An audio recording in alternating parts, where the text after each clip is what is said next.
Good evening everyone, welcome to GATE Academy Global. So in the today's class we are going to start our main chapter of EMT subject, that is plane wave propagation, and that is very useful for you, and because it is very easy and very helpful to score you more. Okay, so it will be very helpful to score more because the maximum number of topics are there in this plane wave propagation, so there are maximum chances of questions asking from the chapter. Okay, so good evening Lakshmi, good evening Sridevi. So all of you ready that we are going to start the session now? Plane wave propagation. So in the plane wave propagation I am expecting you to have the basic knowledge of electric field intensity and also the magnetic field intensity. So can you tell, are you aware of these terms? Electric field intensity, magnetic field intensity, electric flux density and magnetic flux density. Are you aware of these terms? Yes, good evening Kumar. Saida, good evening. Ashok, yes. Okay, so we will be starting directly from the Maxwell's equation of plane wave. Okay, so here we are going to start our new chapter, that is plane wave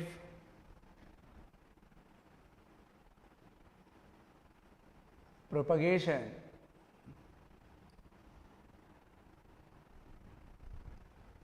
So the plane wave propagation we are going to start.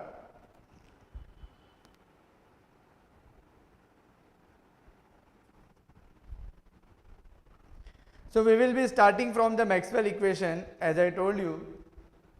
So the first topic is Maxwell's equations.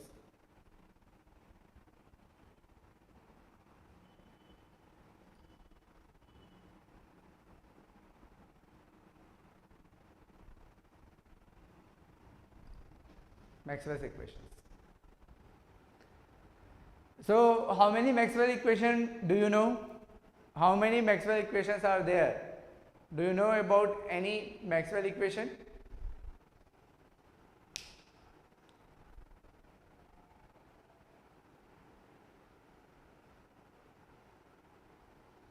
Yes, so 4 Maxwell equations are there. So first one is derived from the Gauss law. Okay, so first Maxwell equation is derived from Gauss law. So do you know the Gauss law? Yes. Hello Vyom, do you know the Gauss law?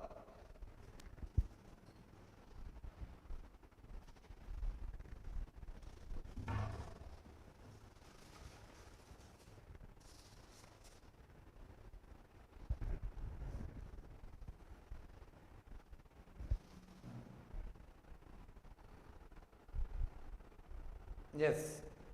So what is the statement? So Gauss law, it states that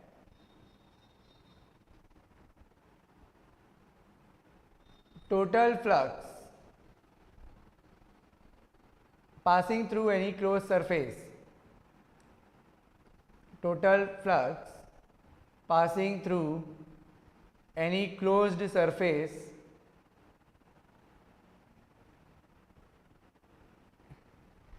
is equal to charge enclosed by that closed surface.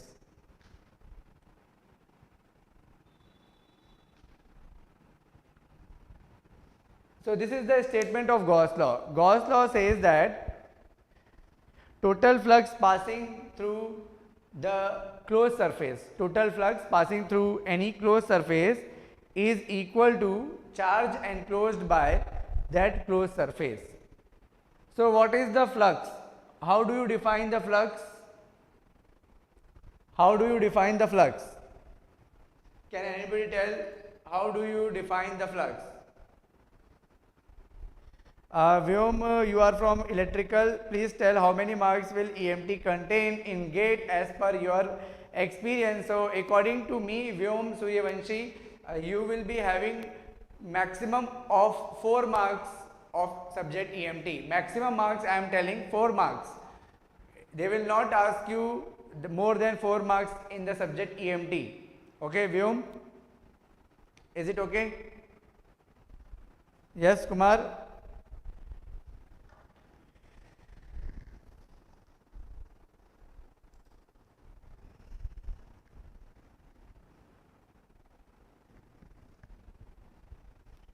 So T is equal to Q, okay. So it states that the total flux passing through the closed surface. So flux is equal to charge enclosed. Hemant, what is the flux? How do you define the flux? So the flux is defined as integration over the closed surface d dot ds. Here we are saying the closed surface, that is why the integration should be closed and about the surface. So integration should be closed about the surface. So the total charge enclosed, it is equal to total charge enclosed by the closed surface. Total charge enclosed by the closed surface. So this is the statement of the Gauss law and it is equation number 1.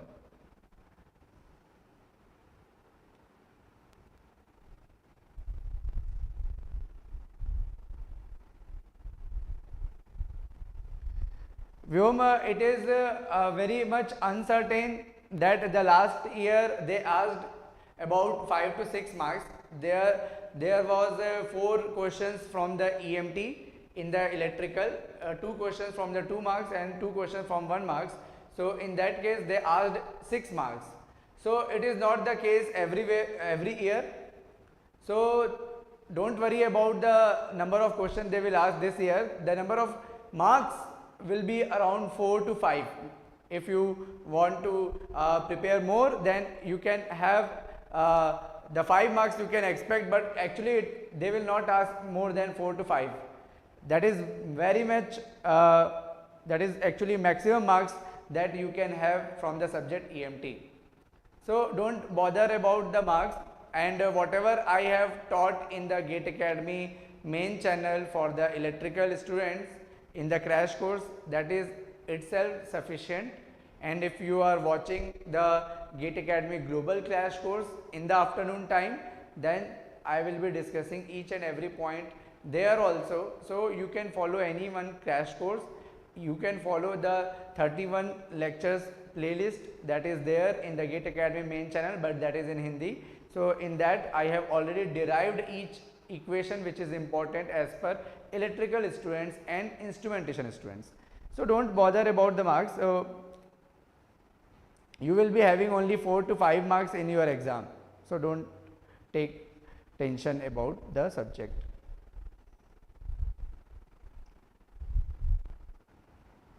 So we are saying that because this is the integration over the closed surface d dot ds is equal to charge enclosed. Now suppose if we talk about this room, or anywhere you are sitting inside the room, that room is considered as the closed surface because the room is having the 6 surface, top, bottom, left, right and front and back. Okay, so we are having total 6 surface in any room, and all the 6 surface forms a closed surface.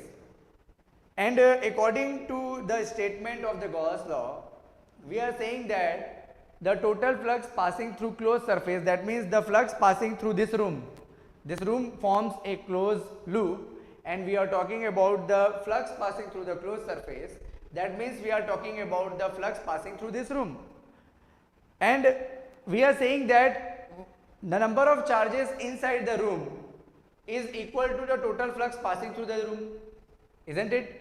We are saying that the total flux passing through the room is equal to the charge enclosed by the room. So inside this room, how many charges are there? So the flux passing through the closed surface is equal to the total charge enclosed by this closed surface. That is, if there is a closed surface, suppose I am making this closed surface I am saying this is the closed surface, okay, if this is a closed surface and it is the charge q1, it is the charge q2, so the flux is denoted by xi. The flux is equal to charge enclosed, and this closed surface, how much charges are there inside this closed surface? So inside this closed surface, the number of charges are, or the sum of the charges are q1 and q2. So the flux is equal to the charges present inside the closed surface. So this is the meaning of this statement. Is it okay? Ashok, you are confused with the normal and the tangential component, so don't worry about that. We will be covering it in the electrical lecture, and I will also be discussing, might be in the plane wave propagation. If you are not aware of it, the tangential and normal component, then we are having the playlist of EMT Gate Academy in the main channel. You can watch those videos. You will be able to learn how to find the tangential and normal component. Else you have to stay connected to get the knowledge.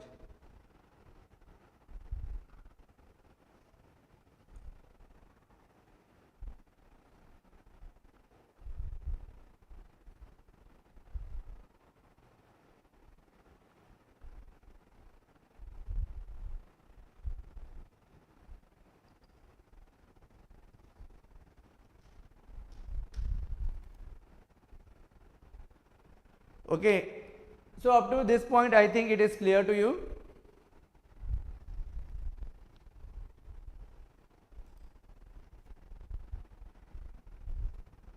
Now let because this closed surface is having the volume also, if you are talking about this room, so this room is closed surface as we discussed, there are total 6 surface, so there is a volume also, okay, so there is a volume also, okay, so for this room we are having volume also. So let rho v be the volume charge density.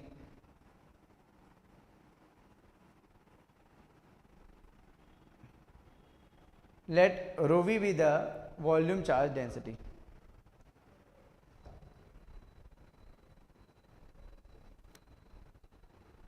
If rho v is the volume charge density, then the charge enclosed inside the room, the total charge inside the room is given by integration over the volume rho v into dV. Because the volume charge density is defined by Coulomb per meter cube, so the meaning of this is the volume charge density is nothing but charge per unit volume. So volume charge density rho v is charge per unit volume. So it is the charge per unit volume, and if it is the charge per unit volume, then to calculate the number of charges inside the room, to find the number of charges inside this room, you have to volume integrate the volume charge density. Okay, so you have to volume integrate the volume charge density about the volume, right? So actually in both the equation we are talking about the number of charges. In both the equation we are talking about the number of charges inside the room. Here also we are saying the number of charges inside the closed surface. Here also we are saying the number of charges in the closed surface or inside this room. So both are representing the same charge. If both are representing a same charge, so these two equations we can equate. And if we equate these two equations, we will get integration over the closed surface d dot ds is equal to integration over the volume rho v into dv.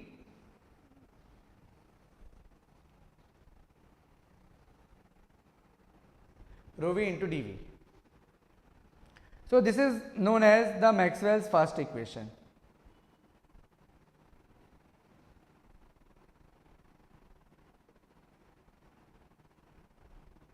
This is Maxwell's first equation and it is in integral form.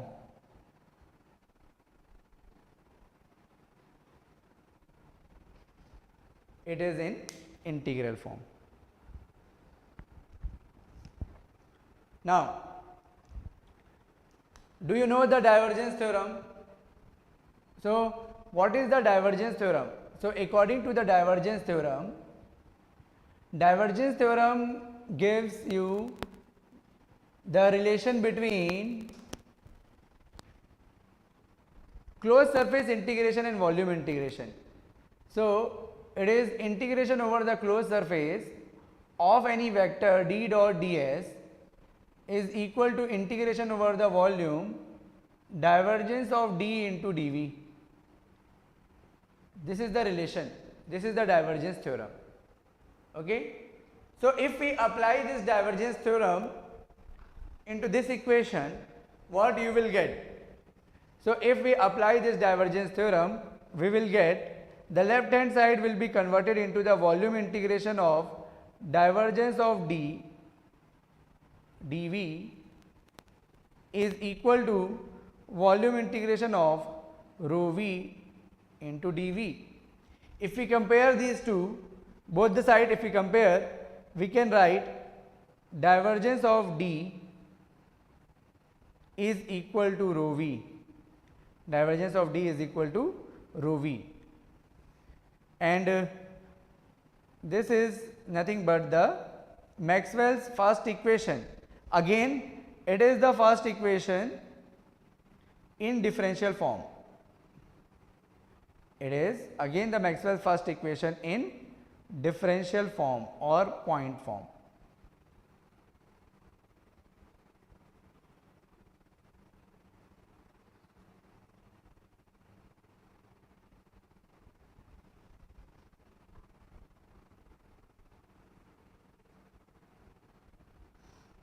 Okay. Now, we also say that if source free region is given,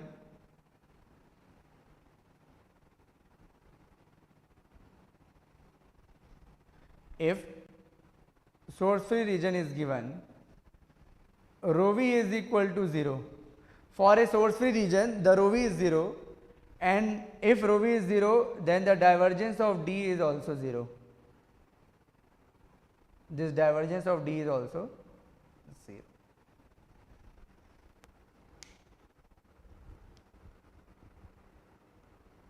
Okay.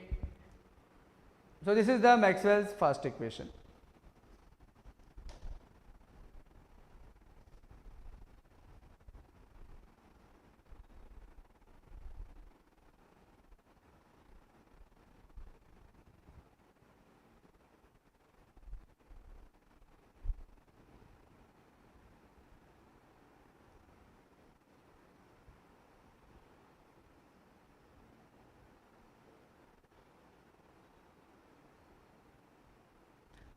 Now further, after this point,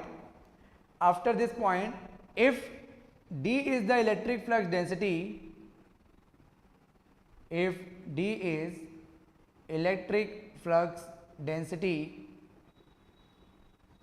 it is given in coulomb per meter square. This d is equal to epsilon into E. D is equal to epsilon into E. So, if you will substitute it here, so you can write the divergence of epsilon into E equal to 0, and it will be written as divergence of E equal to 0. Divergence of E is equal to 0. For homogeneous medium,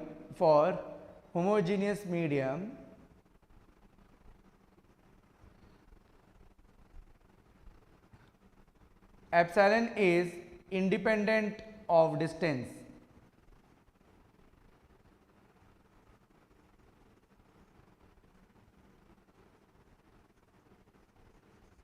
So that is why when you calculate the divergence of a vector, this epsilon will be treated as constant, and if it is treated as constant, it will be equal to 0. Is it clear to everyone? Yes? Okay. So this is all about the Maxwell first equation. So you can note it down.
Now the second one is derived from the Faraday's law.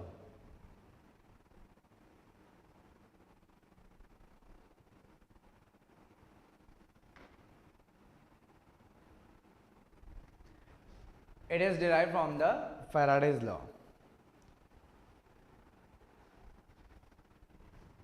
Faraday's law, it states that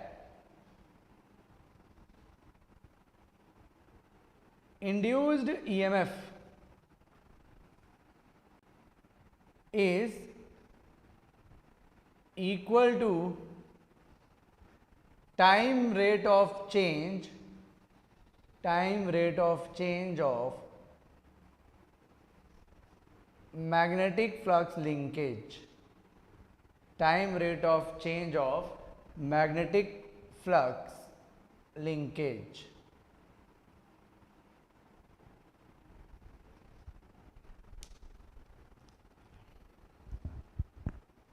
Magnetic flux linkage.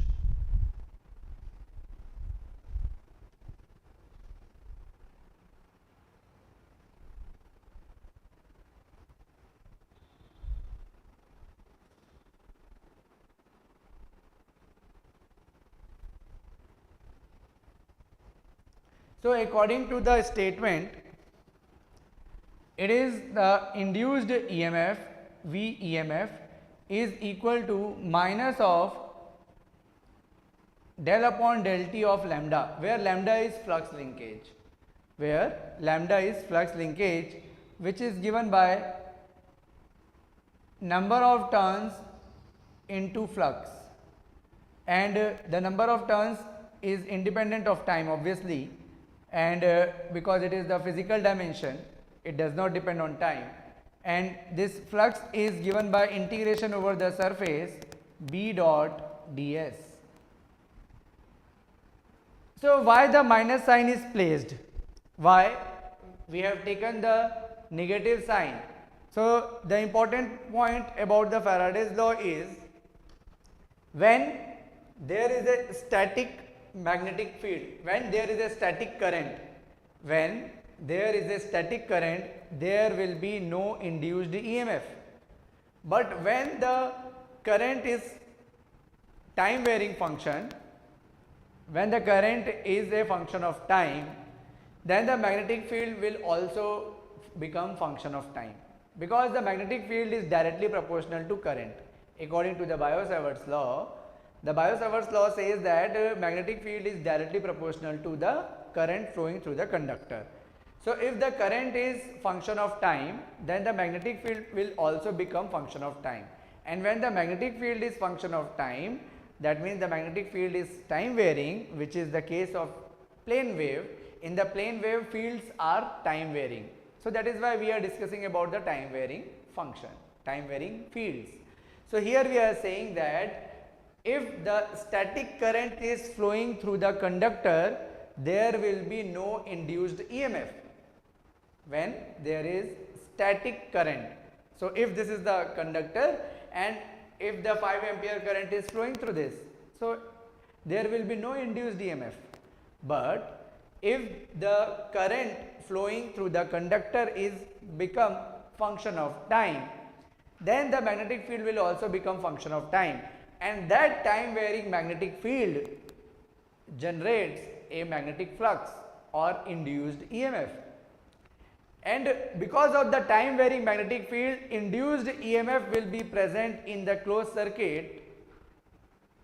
So because of the time varying magnetic field, the induced EMF is generated, and that induced EMF is responsible for the induced current flowing through the circuit. So if the induced current will flow through the circuit, what will happen? Again the current is flowing. So if the current is flowing, there will be definitely a magnetic field, because the magnetic field was already there, which is the function of time, which is responsible for the induced EMF. Now the EMF has been induced, and because of the induced EMF, that is the induced voltage, there is an induced current flowing through the circuit, and because of that induced current, there will be induced magnetic field. So there are two types of magnetic field. One is the time varying magnetic field, and another is the induced magnetic field. Both should cancel each other, or the direction of the induced magnetic field should be in such a way that it can oppose the original magnetic field. So that is why we keep minus sign here, and this is nothing but a Lenge's law. Lenge's law says that the induced magnetic field direction should be in such a way that it can oppose the original magnetic field. So that is why we keep this minus sign. Now, if the number of turns is 1, if number of turns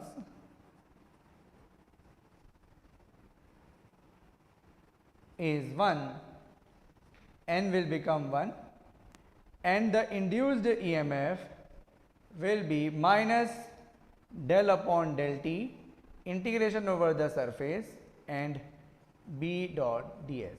So put it equation number 1. So this is telling about the voltage. Now we are in the electric field, we are also having the potential or the voltage, and the voltage is integration over the closed loop E dot dl. It is defined as the voltage in a closed loop. Voltage in a closed loop is defined as integration over the closed surface E dot dl. So this is the equation number 2. Both the equation number 1 and 2 are representing a voltage. So that is why these two equations are equal. Yes. So if these two equations are equal, that is integration E dot dl is equal to minus del upon del t integration over the surface and B dot ds.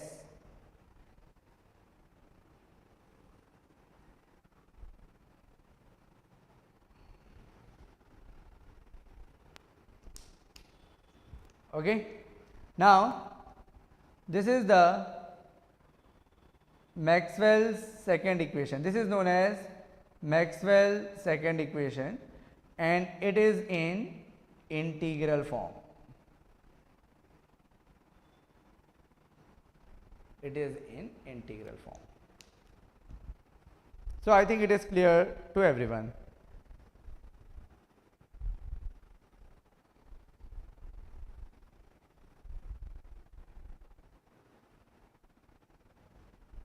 Okay, you can note it.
Now, because it is the closed loop integration, we also know that from the Stokes theorem,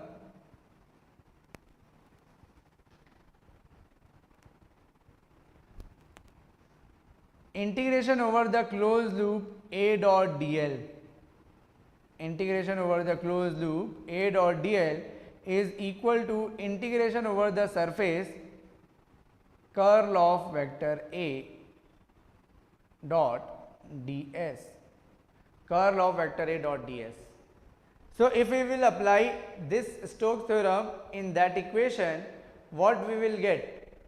So, we will get in the left hand side integration over the surface curl of a vector, vector is electric field, dot ds is equal to integration over the surface, this is minus del B upon del T dot ds. On comparing these two, if you compare it, on comparing we will get curl of E is equal to minus del B upon del T. This is the Maxwell's second equation in the differential form.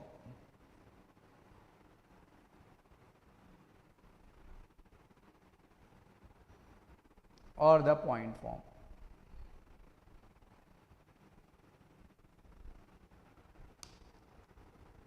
Now, we know that this B is called magnetic flux density.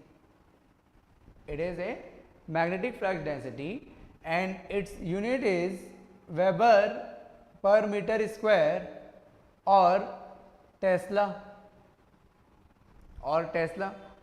So, this B is defined as mu into H, and this mu is the permeability of the medium, and since we are talking about the homogeneous medium, the mu is independent of time and independent of distance.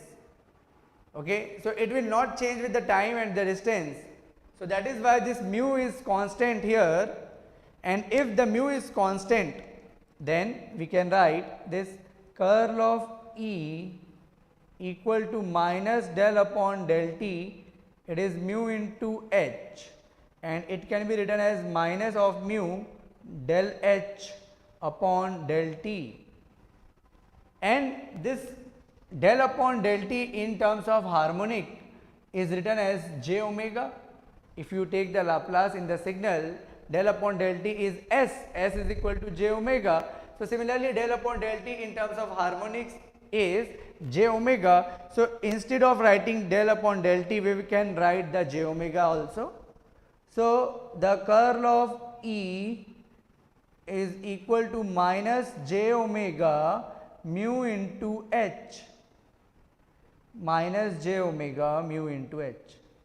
This is the Maxwell's second equation. Okay, so this is the Maxwell's second equation in differential form, minus j omega mu into H.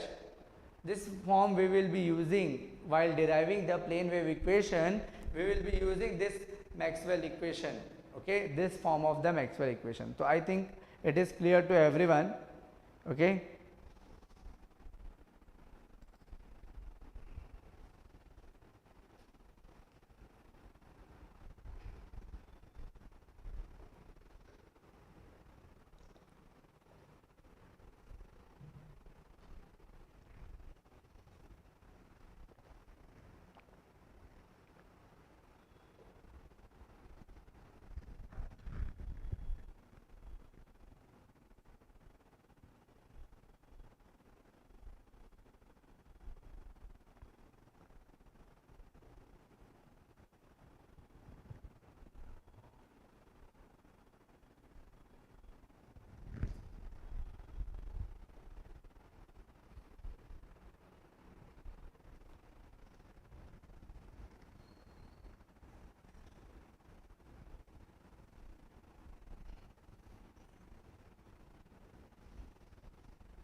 Now let's discuss the third Maxwell equation. So third Maxwell equation is derived from Ampere's law. Ampere's law. Ampere's law. So what is the statement? It states that tangential component of magnetic field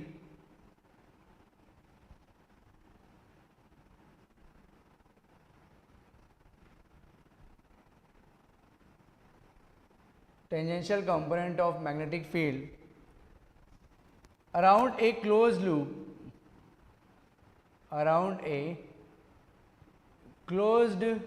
loop, it states that tangential component of magnetic field around a closed loop is equal to total current enclosed by that closed loop.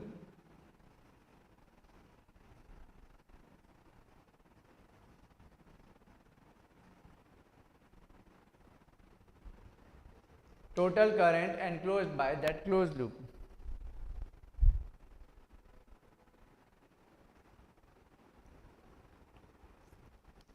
So according to the statement,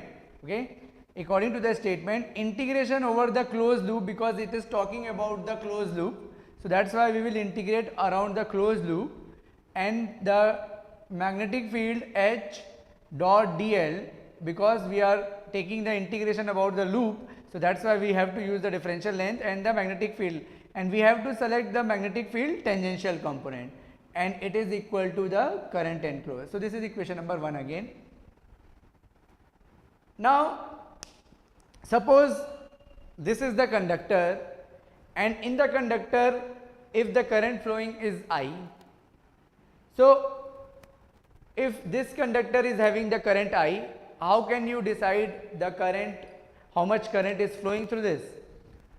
If I will give you the charge per unit area, if this conductor is having the charge per unit area, say J, because this is the conductor, the charge per unit area is defined as the conduction current density. So if I am giving you the charge per unit area, or the, sorry, not the charge, current per unit area, okay, if this conductor is having the current per unit area which is defined by J, then how will you calculate how much current is flowing through this conductor? So because I am giving you the current per unit area, that means if you will multiply with the area, you will get current. So how much current flowing through this conductor can also be calculated by the current density of the conductor. So that is why we are considering that let Jc be the conduction current density. Let Jc be the conduction current density. And as I told you that the current density is nothing but current density, if you want to define this current density, it is nothing but current per unit area.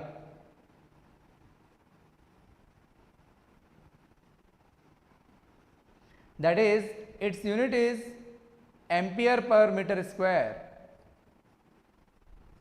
It means if you multiply by the meter square, you will get the current, and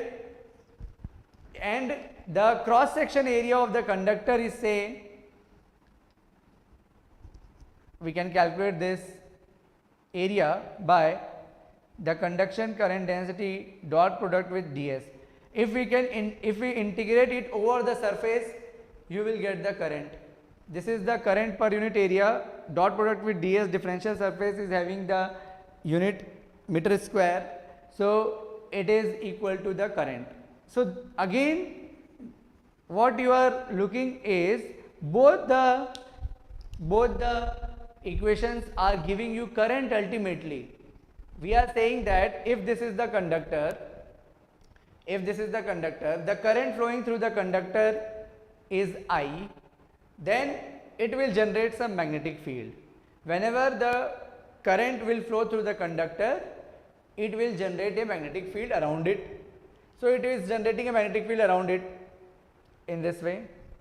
If you are calculating at any point magnetic field intensity at any point, so in that particular point you have to form a closed loop to find the Ampere's law. If you want to apply the Ampere's law, you have to calculate the magnetic field at any given point. So to calculate the magnetic field intensity, you will find the closed loop. So you will find the closed loop like this. In this closed loop, the total current enclosed is nothing but the current flowing through this conductor. See, if I am saying like this, if it is the conductor and in this conductor if the current is flowing which is I, and at any point P you want to calculate the magnetic field, and the magnetic field is generating around the conductor. Okay, so if the magnetic field is generating around the conductor, and if you want to calculate the magnetic field at any point, you will calculate the magnetic field direction, you will also find the direction of dl, and according to the Ampere's law, it is equal to the current enclosed by this closed loop. So this closed loop is having the current which is equal to I, isn't it? This current I is flowing through the conductor.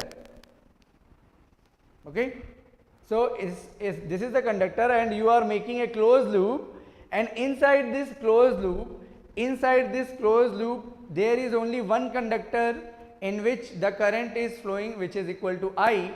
So if I ask you the current enclosed is nothing but I, because there is only one conductor in which the current flowing is I. If suppose there is another current in this direction and its magnitude is 2I with minus sign, or you can say that only 2I current. So if I ask you now what is the current enclosed in the second case, so because this current is positive I and this current is in the opposite direction, so it is minus 2I, so the total current enclosed is minus I. So how to find the total current enclosed? It is same as the total charge enclosed. In the total charge we form a closed surface, and in that closed surface how much charges is there inside the closed surface we write, and in case of the closed loop how much current is flowing inside the closed loop. So inside the closed loop we are having the two conductors. One conductor is having the current 2I which is opposite direction with respect to I. If we are considering this I as positive, then this is negative because the current is flowing in the opposite direction. So it is I minus 2I, so total current enclosed is minus I. So in this way we can find the total current enclosed. So this equation also gives you the current flowing through the conductor, and if you define the charge density of the conductor, then also you can calculate the current flowing through the conductor. So again in the both the equation you are talking about the same current in the different way. You are talking about the conductor current in the different way. In the first equation you are talking about the current enclosed, and in the second equation you are saying in terms of conduction current density. So actually both the equations are showing the same current, so that is why we can make these two equations equal.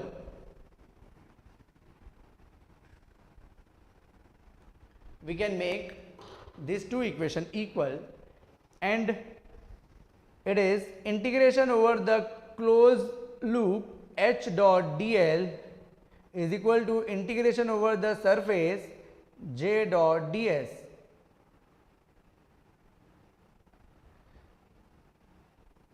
So we will call this equation again as Maxwell equation. It is again a Maxwell's equation, Maxwell's third equation. Okay, so Maxwell third equation, and which form it is?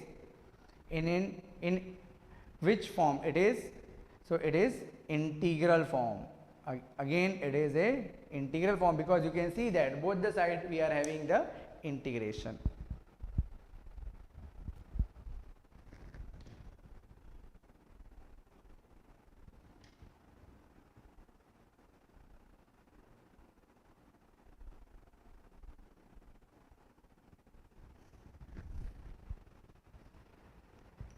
Now if we apply the Stokes theorem again,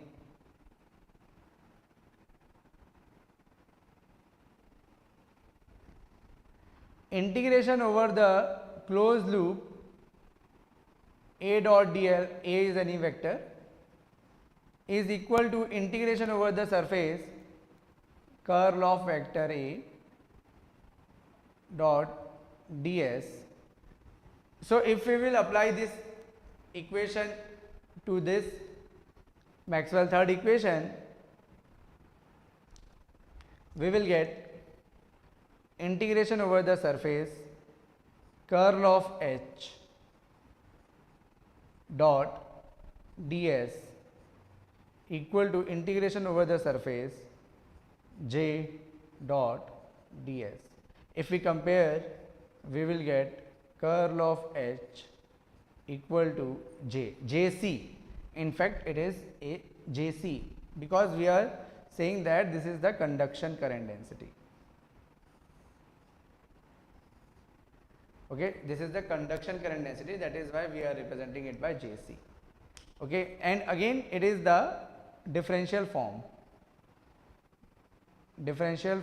or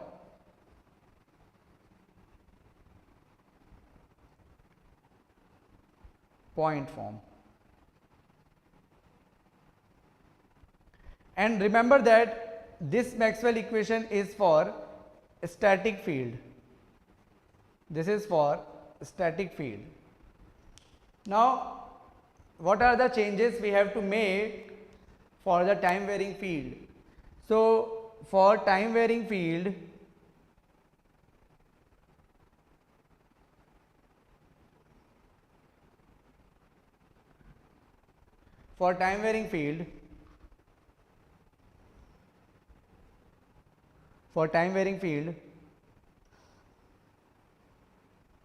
JD will also be there, where JD is equal to del D upon del T, and it is known as displacement current density, which is J is equal to J omega epsilon into E. For time varying field, one more term will be present and the Maxwell equation will change. The curl of H will be Jc plus Jd.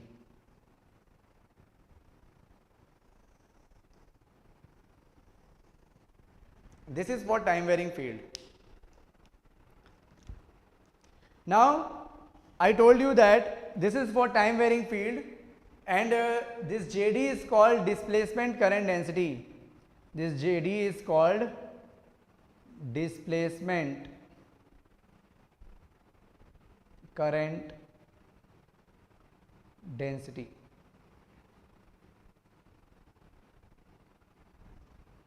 And this Jc, which is the conduction current density, is also defined as sigma into E. You can write it here. Sigma into E, you can write there. Okay. So we are having the Jc, which is sigma into vector E, and we are having Jd, which is in terms of harmonics, that is frequency, J omega epsilon E. So this equation will become curl of H is equal to Jc. Jc means sigma into E plus J omega epsilon into E. So in this way we will get the curl of H is equal to sigma plus J omega epsilon into E.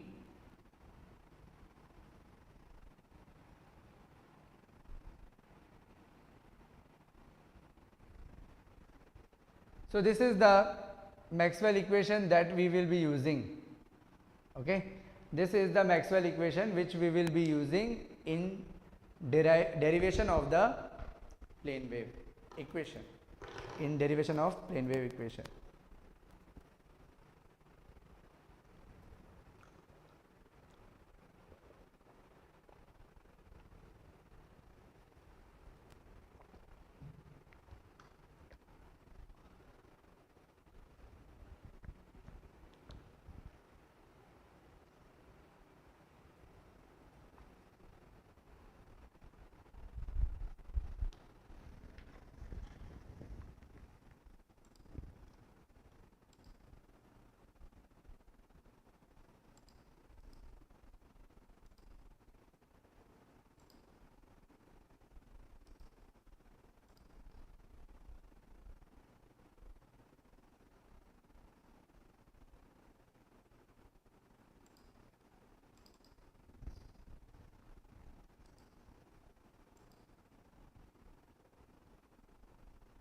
Now we are having the fourth Maxwell equation.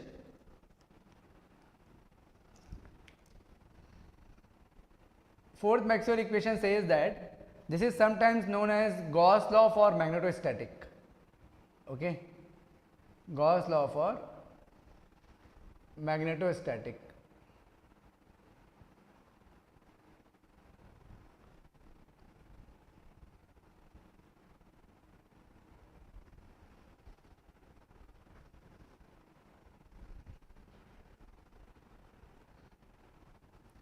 It says that total flux passing through the closed surface, total magnetic flux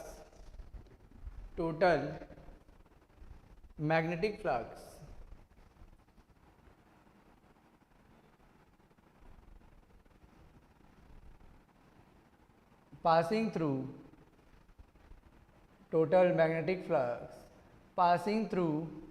any closed surface is always equal to 0. Is always equal to 0. It is always equal to 0. Okay. So what we are saying is total magnetic flux means integration over the closed surface B dot ds. The magnetic flux is given by integration B dot ds, and this magnetic flux is always equal to 0. This is the Maxwell's fourth equation. This is Maxwell's fourth equation in integral form.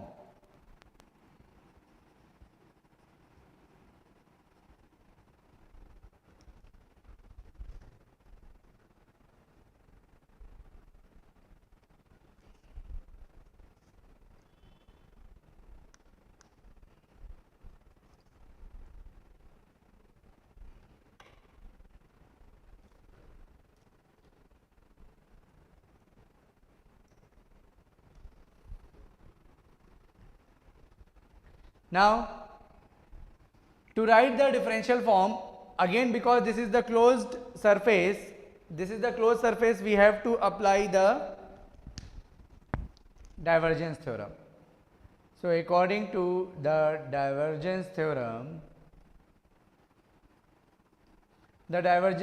says that integration over the closed surface, say d dot ds, is equal to integration over the volume divergence of that vector d dv. This is the divergence theorem. If we apply in the present case, integration over the volume divergence of b dv equal to 0, and on comparing we get del dot b equal to 0.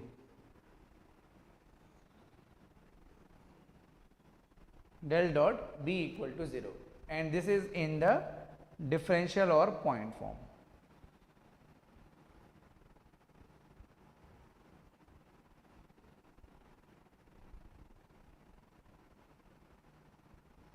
Differential or point form. So it says that isolated magnetic monopole does not exist. Isolated magnetic monopole does not exist, because whenever we break the magnet, it is divided into north and south pole. Whenever you will break the magnet, it will be having the north and the south pole. So that means it will always form a closed loop. Magnetic field lines always form a closed loop. So that is why the flux passing through any closed surface, the magnetic flux passing through any closed surface is 0, because there is nothing like a single pole of the magnet. It will never be happen that you will be having only north pole in the magnet. Whenever you break the magnet, it will again divide into north and south. So because of that, the magnetic field lines form a closed loop, and because of the closed loop, the magnetic flux passing through the closed loop is always equal to 0. Now we also know that this B is equal to mu into H. Hence this divergence of B is mu h equal to 0. And because we are talking about the homogeneous medium means it will not change with respect to distance. The dielectric field in the region will be uniform throughout the region. That is the meaning of homogeneous.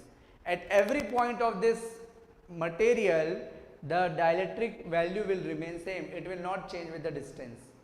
Sometimes it is given as non-homogeneous medium or inhomogeneous medium. It is the having meaning that if the dielectric constant is value is 5 at this point, so if you will change, if you will move from one point to another, in the other point the dielectric constant will be having some other value like 5 to 4, it may go, it may increase, it may decrease with respect to distance. So inside the room, if you are talking, so inside the room we will be having certain distance, and when we move from one point to another inside the room, if the dielectric is constant, then the dielectric constant is same or uniform, then we will say that homogeneous medium, and if it is changing with respect to the distance, we will say that it is inhomogeneous medium. So we will write it as the divergence of H equal to 0.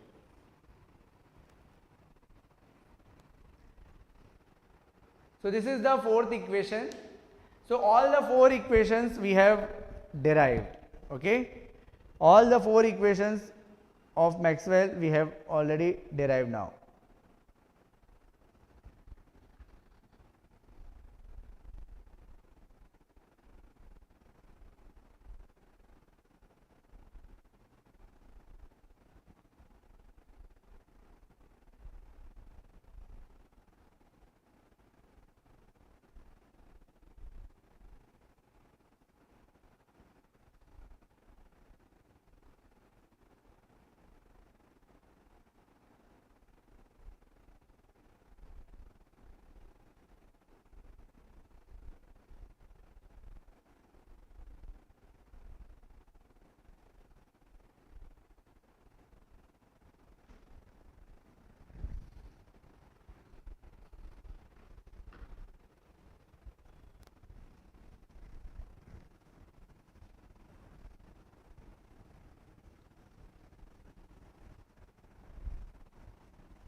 Now our next topic is plane wave equation.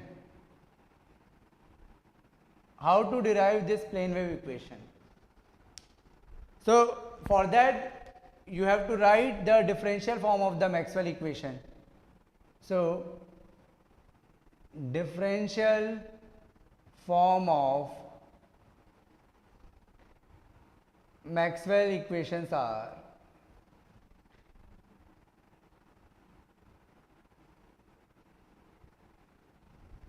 first one is divergence of electric field is equal to 0, which we have derived from the Gauss law. Second one is the curl of E is equal to sigma, not sigma, minus j omega mu into H. This is equation number 2. And the third one is curl of H is equal to sigma plus j omega epsilon into E. This is equation number 3. And divergence of H is equal to 0. This is equation number 4. So we have to use this 4 Maxwell's equation to derive the plane wave equation.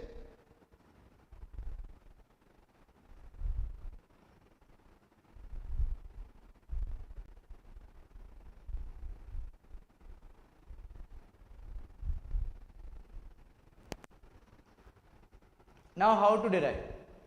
So take curl of equation number 2 both the sides.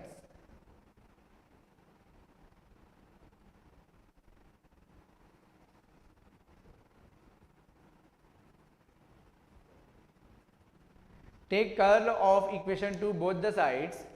If we take the curl of equation number 2 both the sides, we will get curl of vector E is equal to minus j omega mu. Curl is always calculated for vector. We have discussed that curl is always calculated for a vector. So in the right hand side, which is the vector is only h, and whenever we take the curl of any vector, the result is also a vector quantity. So this is also a vector quantity, so that's why we can take the curl of left hand side also. So this is the equation now. If we substitute the curl of h, from equation number 3, we will get sigma plus j omega epsilon into E. So now we are having the only one vector, which is electric field E. Okay. Now we are having one more relation, that is the vector identity. Vector identity we studied in the important point in the last class. And this vector identity says that del square of any vector, say E, if you want to write, then it is the gradient of divergence of that vector E minus curl of that vector E. Can we write this from the vector identity which we have written in the important points of the last class? So now we want to write this curl of E. So if we will write this curl of E is equal to gradient of divergence of E minus del square into E. So now I will substitute this in this equation number 5. Okay, if this is equation number 5, I will substitute the equation of curl of E in the equation number 5. We will get this gradient of divergence of E minus del square E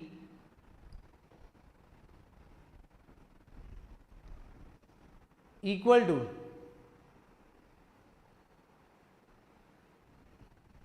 minus j omega mu sigma plus j omega epsilon. Okay, so from the Maxwell first equation, we know that this is the term which is 0. The divergence of E is 0, so this term is 0. Now we will get minus del square E equal to minus j omega mu sigma plus j omega epsilon. This minus sign and minus sign will get cancelled, and we will get del square E equal to j omega mu sigma plus j omega epsilon, and it is nothing but del square E minus gamma square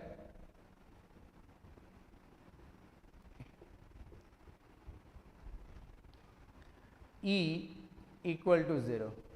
So this is the plane wave equation for electric field. This is plane wave equation for electric field. Now what is the solution of this? The solution of this electric field, because you can write this is nothing but a Laplacian, that is the double differentiation. Del square means the double differentiation, because the del operator means the single differentiation, and if you are squaring it, that means it is double differentiation. So it is making a differential equation. So this is d square minus gamma square is equal to 0, and if we solve it, this is the auxiliary equation by which you solve the mathematics or the differential equation. So this is d is equal to plus minus gamma. So we are having the two roots of this equation. So auxiliary equation, we will be having two roots, so we can write this electric field. Okay, let us say the wave is traveling in the z direction, and we are not considering the time right now. Okay, so it is E naught plus e to the power minus gamma z, because the roots are plus gamma and the minus gamma. So this minus gamma z, and this is E naught minus e to the power plus gamma z. This is the solution of this equation. This is the solution of this equation, and in this equation what we are getting, so that is very important. This term is representing a forward traveling wave. Forward traveling wave, that means the wave is traveling in z direction. Okay, that is positive z direction. We are assuming that it is moving in the z direction, so that is why we have taken the function of z. This is just an assumption. Okay, so you don't think that there should always be z. It may be x, it may be y, it depends on the direction of the wave propagation. So we are assuming that the wave is traveling in the z direction. To write the solution, we are assuming, so if it is moving in the positive z direction, so this forward traveling wave, positive z direction. So the first term is representing the wave which is traveling in the positive z direction. The reason behind this I am going to tell you now, and this is the backward traveling wave or the reverse traveling wave. Backward traveling wave or the reverse traveling wave. Backward traveling or the reverse traveling means minus z direction. Now let me tell you what is the meaning of having this forward traveling and the backward traveling. When the wave will move from z equal to 0 or from any point z is equal to say -1 or -2, from anywhere, if the wave is traveling in the forward direction, so suppose the wave is starting at this point, z is equal to 0. This is z is equal to 0 and this is the z axis. Okay, this is the z axis and the wave is starting from the z is equal to 0. If the wave is traveling like this, so when the z is infinity, when the z tends to infinity, it will become e to the power minus infinite, right? So it will become e to the power minus infinity, and e to the power minus infinity is 0. So e to the power minus infinity is 0, it means that we will have some finite value. We will have some finite value that is not indefinite. But if you take e to the power infinity, that means it is indefinite. It is indefinite. So if you will say that this is the positive traveling wave, then this term will be indefinite or indeterminate at the infinity. At the infinity we cannot determine its value because it is indefinite, it is infinite. E to the power infinity become infinity. So that is why the notation is just opposite. The wave is traveling in the forward direction or the positive z direction. We have taken minus sign in the exponent. Because of this minus sign, at the infinity the wave will give you some finite value, because e to the power minus infinity is 0, that is finite. That is finite one.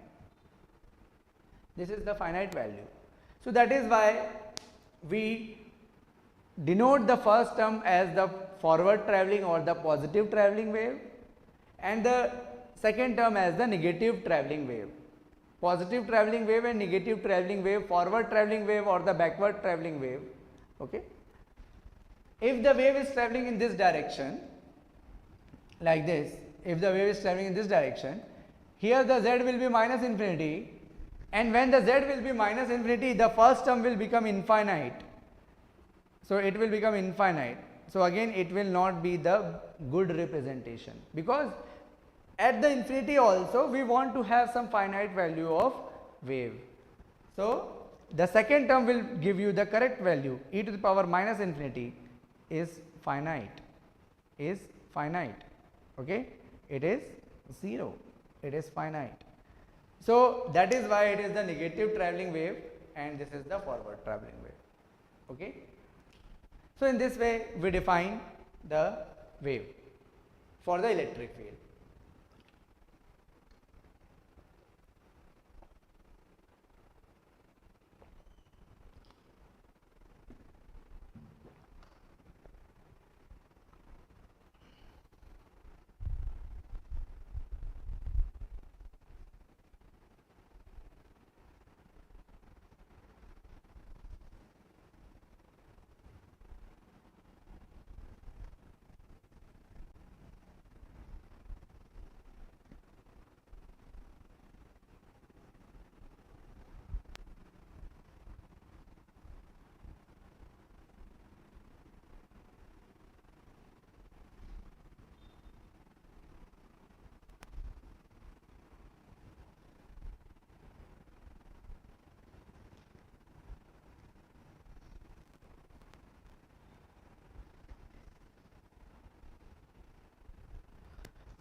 So I defined in the plane wave equation del square E minus gamma square E equal to 0. This is the equation, and from here I denoted this term gamma, which is known as propagation constant,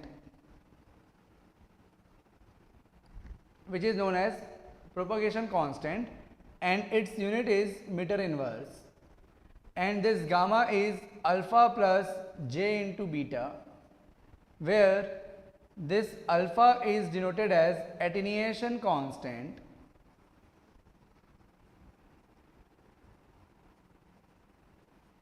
which is Napier per meter, or beta, which is a phase constant, and it is equal to radian per meter.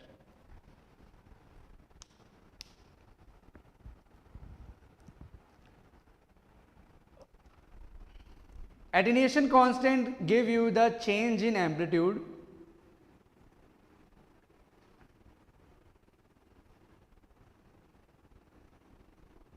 and the phase constant will give you the change in phase.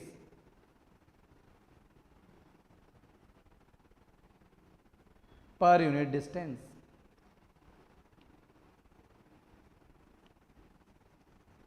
So this beta is equal to phase shift divided by how much? Distance, because what I said is phase per unit distance. So phase per unit distance means phase shift divided by distance. So that is why we can also define it as 2 pi by lambda, because in the one wavelength the total phase shift for a cosine wave is 2 pi. For one wavelength the total phase shift is 2 pi. So that is why the beta is generally defined as 2 pi by lambda. Also this Napier is denoted by in terms of dB, which is 8.686 dB. 1 Napier is equal to 8.686 dB. Sometimes in the exam it might be asked in the decibel, dB per meter. So if it is asking about the attenuation constant in dB, so you have to convert it into dB by multiplying it with the 8.686.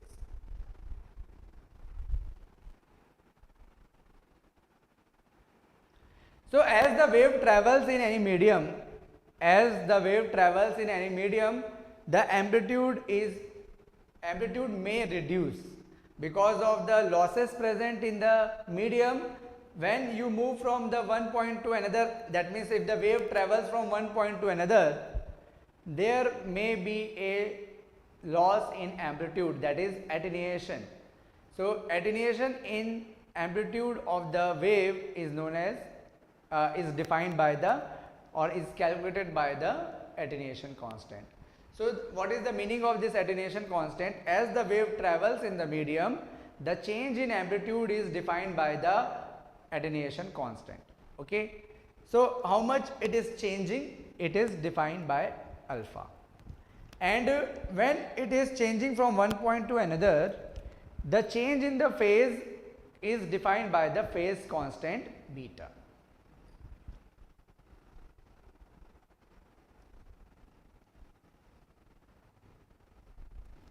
So if I write the solution for this, this is E of z, we have written it as E naught plus e to the power minus gamma z and E naught minus e to the power plus gamma z. If we assume if wave is traveling in positive z direction, so wave will be traveling in any one direction.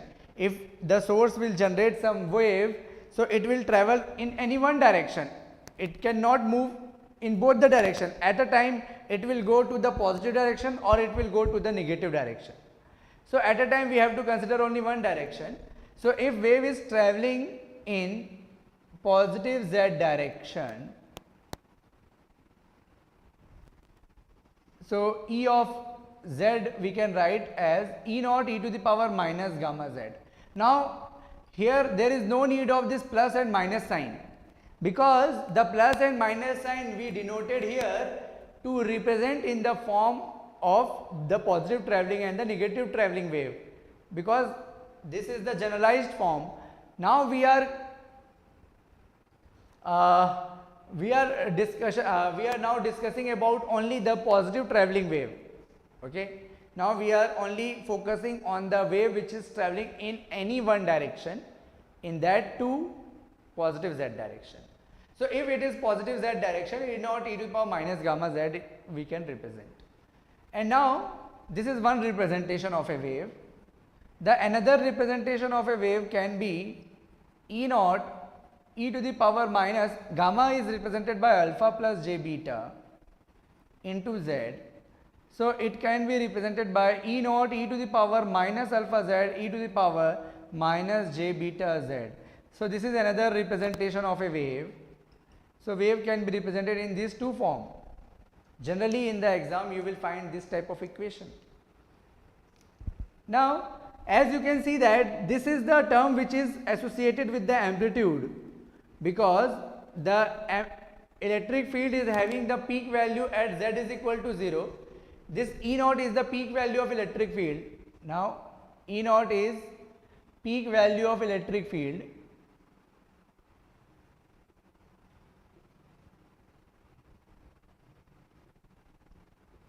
E naught is the peak value of electric field, and as the wave travels like this,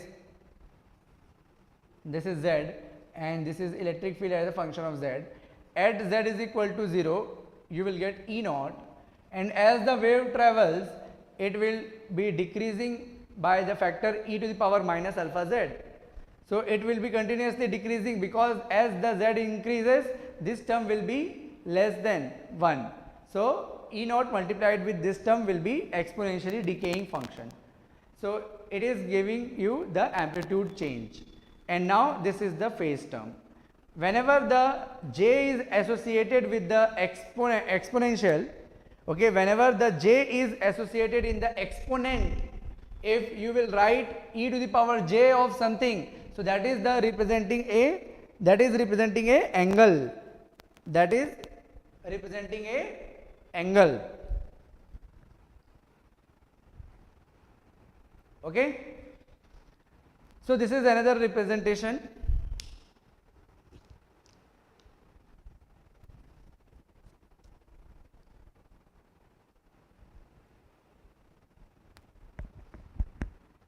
Now if you want to write in terms of time, because we have not included the time factor, we can write in the expression as S. This S denotes the suppressing the time factor, because we are not talking about the time value, because this is the plane wave. The plane wave is always a time varying field, and if it is time varying field, so in the whole equation we are not having any function of time. We are not having any term which is associated with time. So why it is so? Because we have up till now we have suppressed the time factor. We have suppressed the time factor. So suppressing the time factor. This S represents that we are suppressing the time factor. So if you are suppressing the time factor, you should include S in the subscript. You should include S in the subscript. Okay, so that's what we can represent. Es of Z is nothing but a electric field suppressing the time factor, and it is the amplitude term and it is the phase term. Okay. Now if you want to include the time factor, including the time factor, that is very, very simple. In the whole EMT you have to apply this concept only, including the time factors, including the time factor. If you want to include the time factor, just multiply the whole equation by e to the power j omega t, that is Es z comma t. If you will multiply the whole equation by j beta z by e to the power j omega t, it includes the time factor now. It is now included the time factor. So this is the equation which we wanted to write in terms of time. This is the function of time.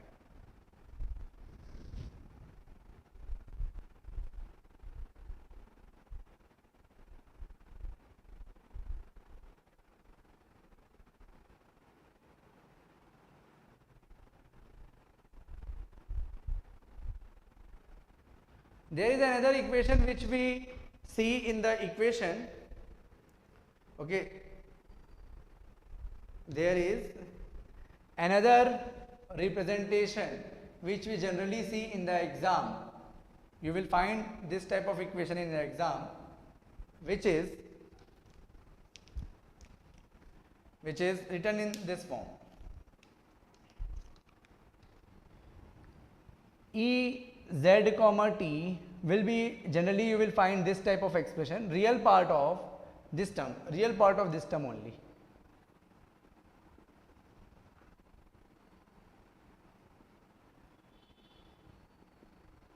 What is the real part of this? So E naught e to the power minus alpha z is already constant, it is a real one. Now e to the power j omega t minus beta z. So what is the real part here? So the real part is E naught e to the power minus alpha z cos of omega t minus beta z. This is the expression which you will see in most of the questions. Almost in every question you will see this type of relation.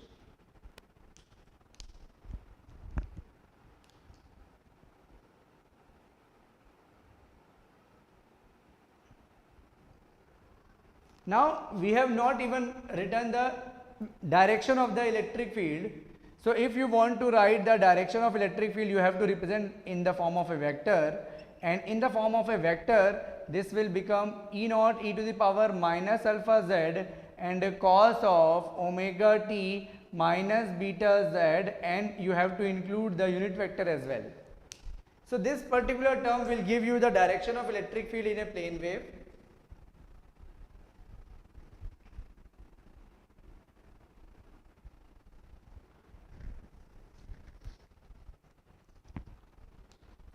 So this will give you the direction of electric field.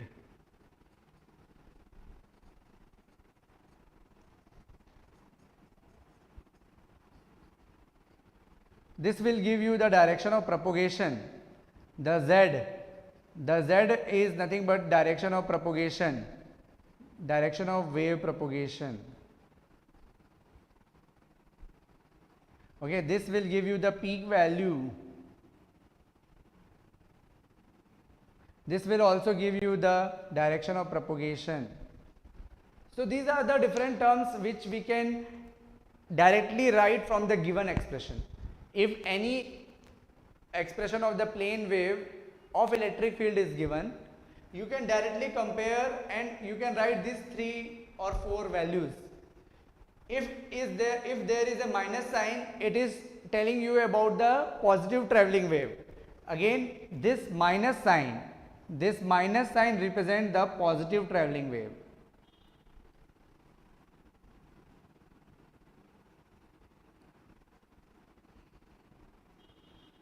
This minus sign denotes the positive travelling wave.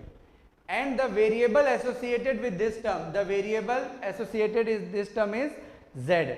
Z is the variable. So that is why the wave is travelling in the positive Z direction. Okay. If the variable associated with this is Y, then the wave is travelling in the positive Y direction. And if it is plus and the variable associated is X, so we will say that the wave is travelling in the negative X direction. So in this way, with the given equation of the electric field of a plane wave, you can easily write the direction of propagation. And if there is a term associated in the amplitude which is e to the power minus or plus alpha z, it means that if the j is not associated with this term, that means it is representing a magnitude. Okay. So as I told you that whenever the j is associated, it is called a phase. When the j is not associated, it is showing the amplitude. So the change in amplitude. So it is changing the amplitude. So this is all about the electric field expression, how you can write, how many terms you can find in the equation exam. So all these equations you can find in the exam, and from these equations you have to find the different variables, and once you write the different variables, you will be able to calculate the further values like intrinsic impedance, like velocity, etc. Now, how you calculate the velocity of a plane wave? How you calculate the velocity of plane wave? Okay. So to calculate the velocity, this is known as the phase velocity. Okay. Now we are discussing about the phase velocity of a plane wave. So to find the velocity of a plane wave, the angle of this plane wave should always be constant. So that means what is the angle? Angle is theta. Theta is how much? Omega t minus beta z. This should always be constant. Okay. So in any plane wave equation, in any form it is written, once you find the angle of that wave, that should always remain constant. That equation will give you the phase velocity of that plane wave. So we will differentiate it with respect to distance.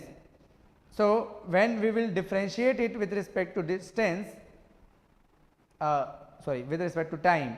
So differentiate with respect to time.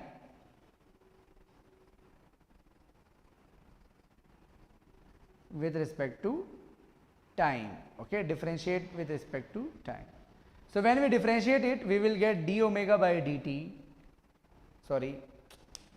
When you differentiate that t, it will become 1. So it is only omega minus dz by dt into beta, right? Let me write in this way, beta into del z by del t, and if you differentiate any constant, you will get 0.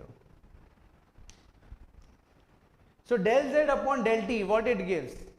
Del z upon del t, what it gives? Yes, this is nothing but a velocity. Distance upon time, right?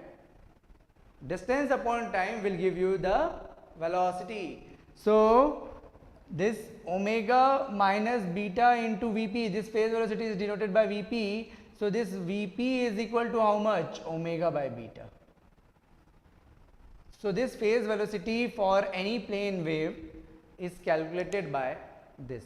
Angle should be constant.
Now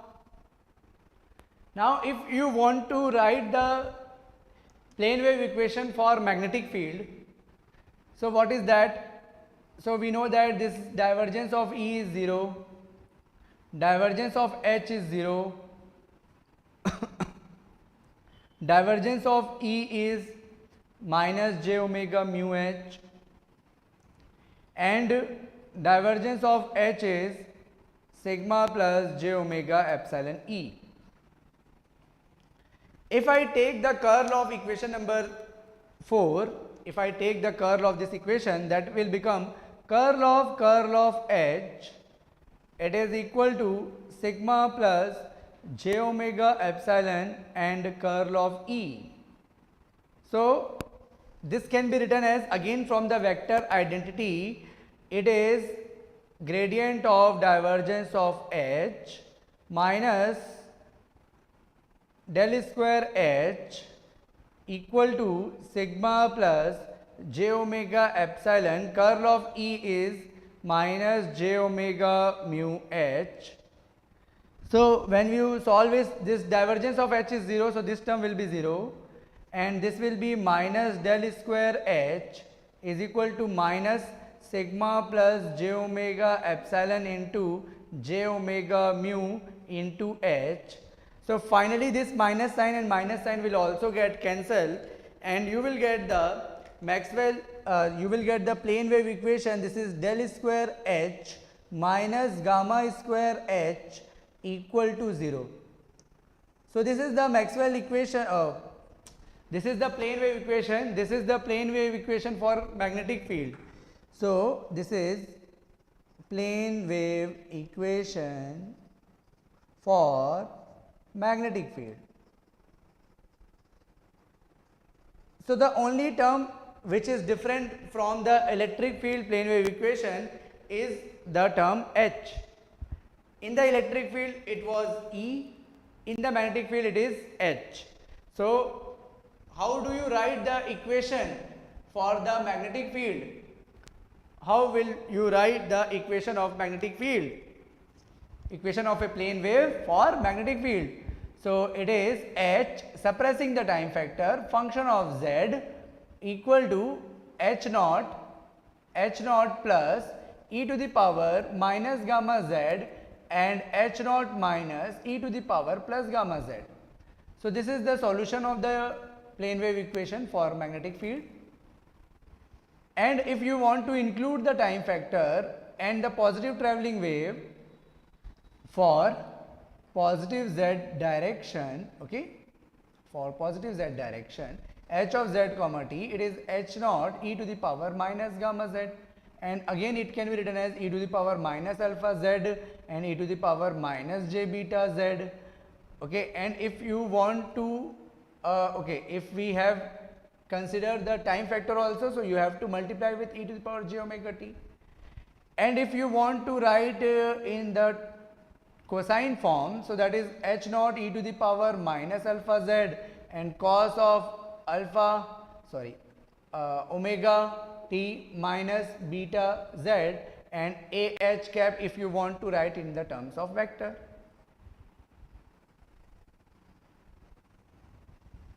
So it is same as this equation. You can see that these are same. These are same, right?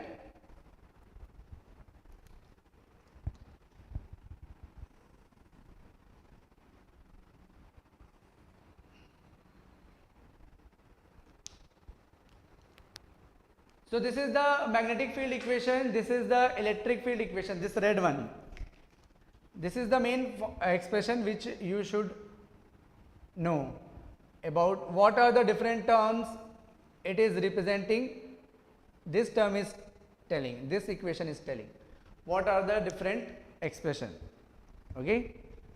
Yes, so everyone please like the video. We have reached to the 78 likes, so please like the video and make it 100, okay. So make it 100, come on guys. We have reached to the 79 likes and we have 10 minutes, so please like the videos and make it 100 as soon as possible.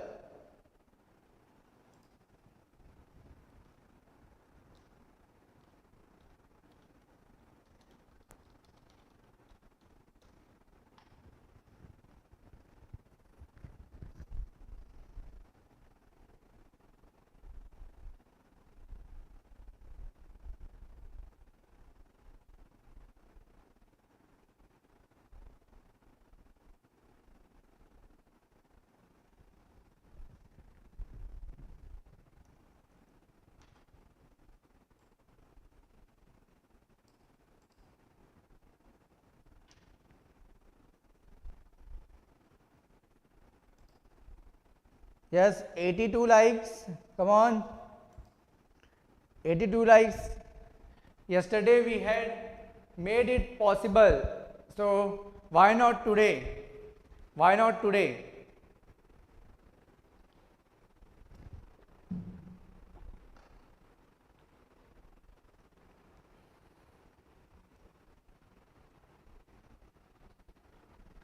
So I am telling you each and everything, okay, I am telling you each and everything in that much detail so that you can have the better understanding of the chapter, because this is the beginning of the chapter. I am giving you more idea, okay. Now you can comment on your chat box,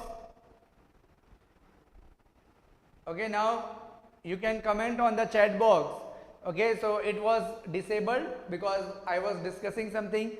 Now it is enabled. If you want to write something, you can write, okay. Now how to find the direction?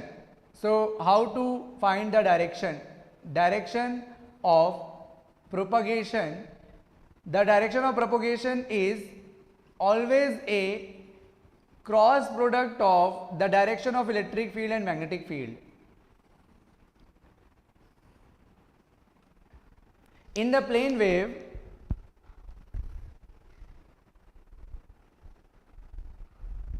Rishika, thank you.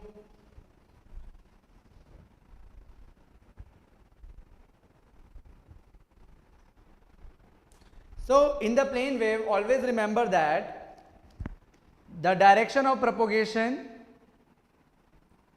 in plane wave, okay. So direction of propagation, direction of electric field,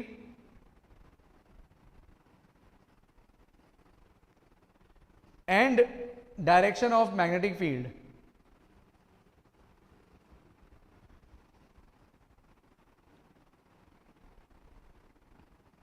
are perpendicular to each other.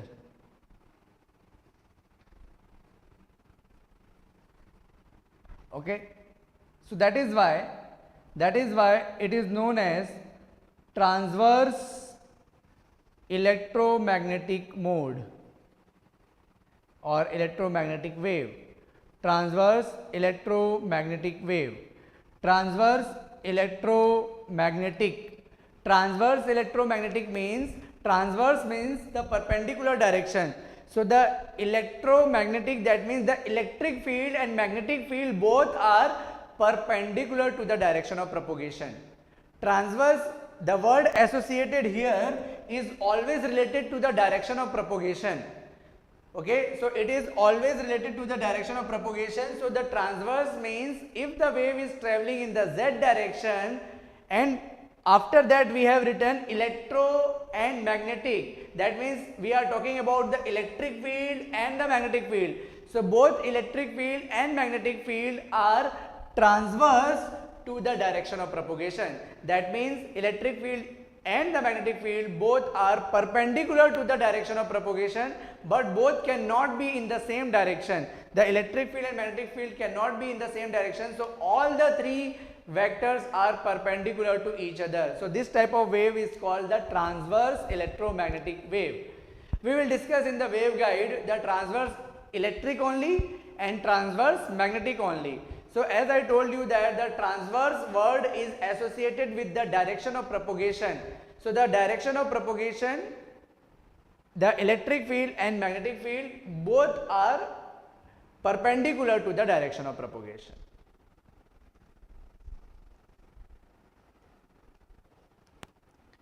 Thank you, Dhamu.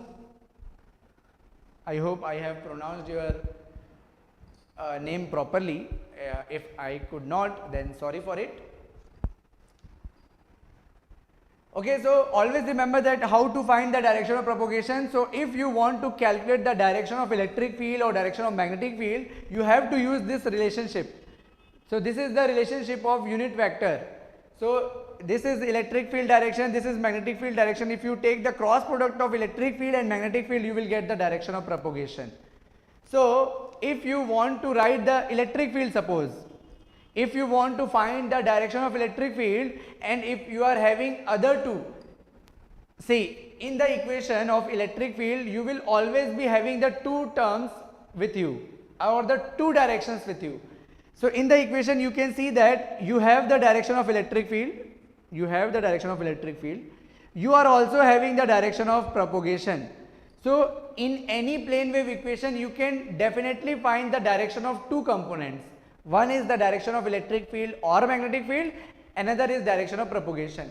Here in this equation you can see that you have found the direction of magnetic field and the direction of propagation. So in this equation you are having the two terms, that is you are having the direction of magnetic field and direction of propagation. You can easily find the direction of electric field. So to find the direction of electric field or direction of magnetic field, you can easily use this unit vector relationship. And suppose you want to calculate the electric field, so take this electric field in the left hand side. Because you want to calculate the electric field, take this electric field in the left hand side, so it will become AE, right? Because you have made it in the left hand side, you have shifted it to left hand side, so now it is equal to, right? You have substituted this AE in the left hand side, you have shifted it. Now this AH will also shift to the left, this AH will also shift to the left, and what is left? What is left now? AK only. So you have to write AK only. So if you want to find the electric field, you have to take the cross product of magnetic field and the direction of propagation. Okay, suppose this AH is equal to AY. Okay, suppose the AH is equal to AY, then what is the direction of electric field? So the direction of electric field, the direction of propagation is Z, the direction of magnetic field is Y. So the direction of magnetic field is Y, the direction of magnetic field is Y, the direction of propagation is Z. Okay, AH cross AK, the direction of magnetic field is AY, so AY cross the direction of propagation is Z, you will get AX. So the direction of electric field is AX. So in this way you can find, using this vector relationship you can easily find. Now this is one way to write the electric field. Okay, how to write it? Just shift towards left. Now you will say, sir, we want to write the unit vector of magnetic field also. So let's write the unit vector of magnetic field. Shift this electric field to the right, shift this electric field in place of magnetic field, and shift this direction of propagation in the right. So now it will shift towards front, it will shift into the front. That means now it has become AH. You have shifted this AK to the right hand side, so it is AK and now it is AE. So in this way you can directly calculate the direction of electric field and magnetic field. You can directly write. Yes. Thank you watching your lecture. Great difficulty with 2G network. Okay. Okay, Saida, if you are facing the problem, so you can watch it later. Yes. Okay, so we are having now 86 likes only. So why it is so? Let's make it 100, yaar. Come on, come on, come on. Share the video so that we can have more students and we can make it possible 100 plus likes in the session itself. In the session itself we can make it 100. If you could not make it, that means you are not liking this video, right? So if you are not liking the video, what is the need of running this type of lecture?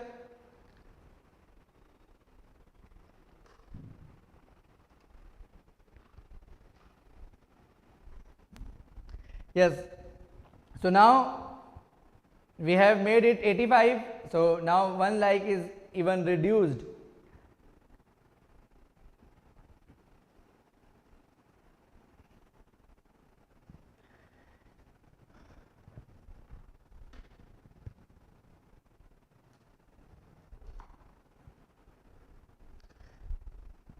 Repeat for AE when AH is equal to AY. Okay, so Saida, you can see that suppose the direction of magnetic field is AY, we are assuming that, right?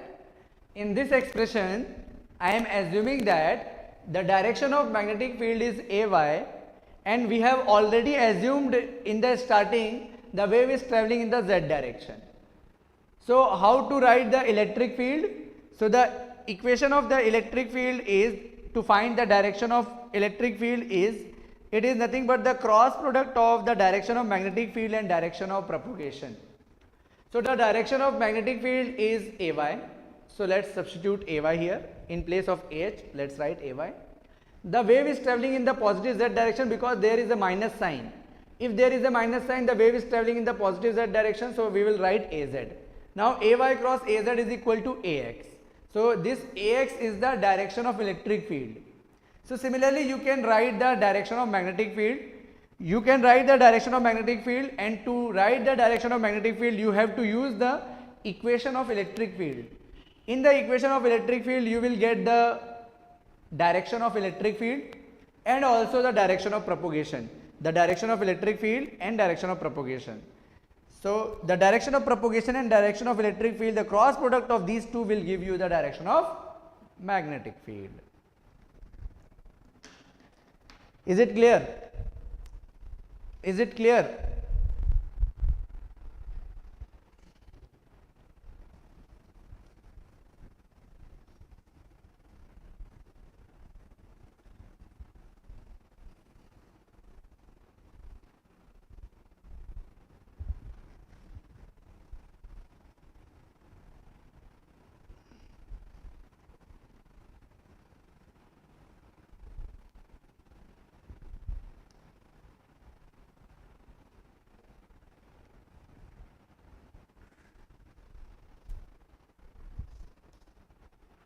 Okay, so tell me, why those students who joined late, why you are late? Because if daily after 1 hour we are having more number of students in our session, so what is the reason behind joining late? Because accordingly we will think about the timing of the session, because it will be very much beneficial for all of you if you will join it live. And if you are coming 1 hour late, then what is the reason behind this? You can share with me, so that we can think over it and we can change the time according to your convenience. So I will request all of you to give me the reason why you guys are coming late in the session. Because when I started the session, there was only 20 to 25 students watching the videos. Now we are having the 50 students, those are watching this live session. So I want to know what is the reason behind this. So please comment. I am just coming in.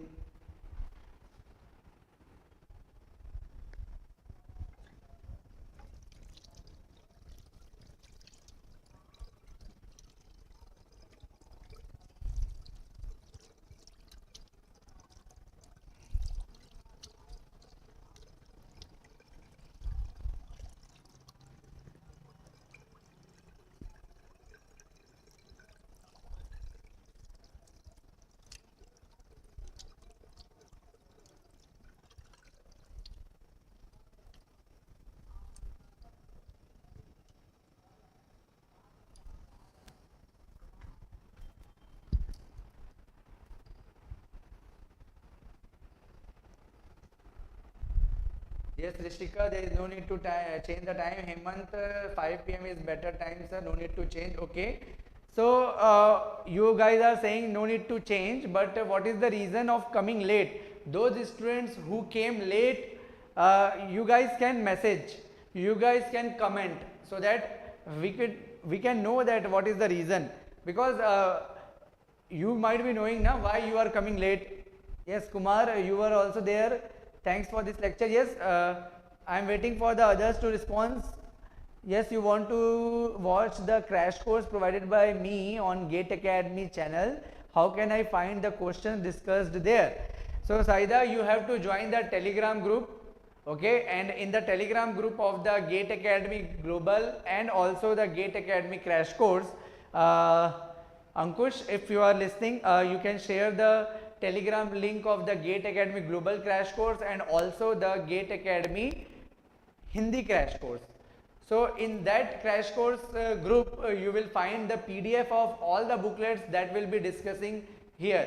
Okay, so I have already shared the PDF in the group for the electrical and also for the EC students. So they, all of you can download those PDF, and we will be discussing questions from tomorrow.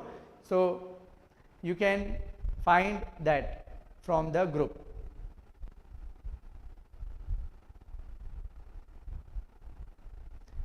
Okay, so all of you are saying that the 5 p.m. is good, but I will request all of you, those who came late, who joined late, join from the beginning, because it will give us enthusiasm to make this video very nice. If in the beginning itself you are not joining, then looking the peak concurrence or the number of students less in the beginning itself, it demotivates sometimes. So it will encourage us to give you more good quality content if you will join the live from the beginning itself. So it will be my request to you that if you join the session in the beginning, or I can say from the beginning, so it would be better for me too and for you. Okay. So let's end up the today's session. You will be having the session from the 7:30 and network. Yes, Saida, if you are talking about the communication crash course from the global, then also in the global I have already covered the video from the screen itself, so there is no need of the PDF. And anywhere if you are having, you can ping me in the Telegram group. Saida, especially I am talking about you. So if you are facing any doubt in getting PDF, you can join my Telegram group, and if you join my Telegram group, you can ping me there, and when you ping me, I will send you the PDF whatever you need. If you are talking about the GATE Academy Global Crash Course of Communication, then I can help you. Okay.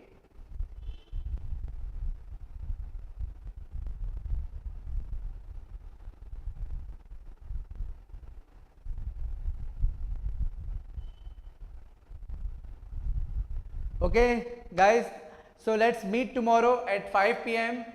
and we will be discussing about the wave propagation through different mediums. So that is very important topic that is going to be discussed tomorrow, and one question is generally asked from the topic that we are going to cover tomorrow. So don't miss the class tomorrow and take the maximum advantage of the live session. Okay, so thank you everyone, love you all, good night.